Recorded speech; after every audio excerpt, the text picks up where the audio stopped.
le centre de découverte du Scamandre, c'est une réserve naturelle régionale qui est gérée par un établissement public qui est composé de 8 communes du territoire et du département du Gard, avec pour mission la protection d'un territoire en zone humide et tout le patrimoine que l'on peut y trouver au niveau de la faune, de la flore et aussi des activités humaines, dont l'élevage, les manades qui sont très importantes sur ce territoire.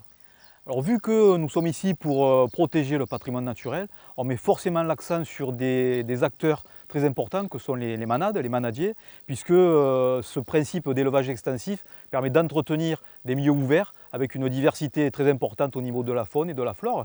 Donc ce rôle est incontournable pour la protection des espaces naturels. Et puis bien évidemment, on va axer sur le volet culturel, sportif, avec la course camarguaise qui est là et qui est l'objectif de ces élevages. Donc au centre du Scamandre, où on accueille du public, on va beaucoup présenter l'intérêt de ces élevages.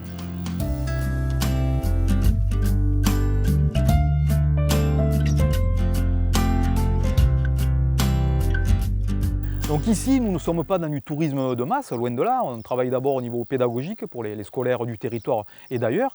On peut considérer qu'on est au service des habitants, bien sûr, pour protéger leur territoire. Et on est aussi un peu les ambassadeurs du patrimoine camarguais, en accueillant du public du mardi au samedi. Le visiteur peut venir spontanément, donc les habitants ou des touristes, mais dans ce contexte qui se veut modéré, puisqu'il s'agit à la fois de concilier la protection et un accueil sur un territoire, sur des espaces qui ne supporteraient pas une fréquentation intensive. Donc du mardi au samedi, n'hésitez pas à venir au Scamandre et pourquoi pas, quand c'est le cas, profiter des entraînements de raseteurs qui sont organisés par la Fédération française de course camarguaise. L'idée ici, c'est vraiment de mettre l'accent sur la place de l'homme dans l'environnement. Il ne s'agit pas d'être dans une écologie intégriste où on mettrait la nature d'un côté et l'homme de l'autre, mais bien de mettre en relation les activités humaines, et c'est très important en Camargue, qui contribuent au maintien des paysages. Donc c'est le cas finalement partout sur la planète, mais l'humain et la nature peuvent aller de concert. Le tout, c'est de faire les choses intelligemment. Donc on va vraiment axer notre discours là-dessus, nos messages pédagogiques, sur la place de l'homme dans l'environnement, sa responsabilité et la nécessité qu'il y a à bien connaître, bien comprendre pour pérenniser et transmettre ce patrimoine. Alors, ce qui est aussi fondamental, c'est de souligner des identités locales. Donc, la course camarguaise, c'est un point fort, un élément fort de ce patrimoine camarguais. L'idée, c'est de ne pas s'en faire un outil de repli, mais au contraire un outil de partage.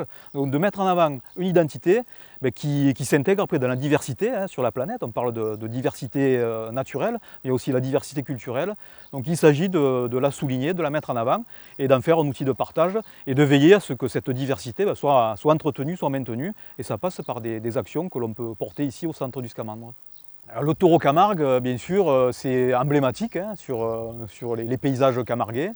Et c'est un élément incontournable des écosystèmes camarguais, donc quelque chose d'intouchable. Ça fait vraiment partie peut-être des monuments, comme on protège des monuments historiques, des bâtiments. Mais le taureau est un monument en Camargue, préservons-le et veillons à ce que les manades se portent le mieux possible.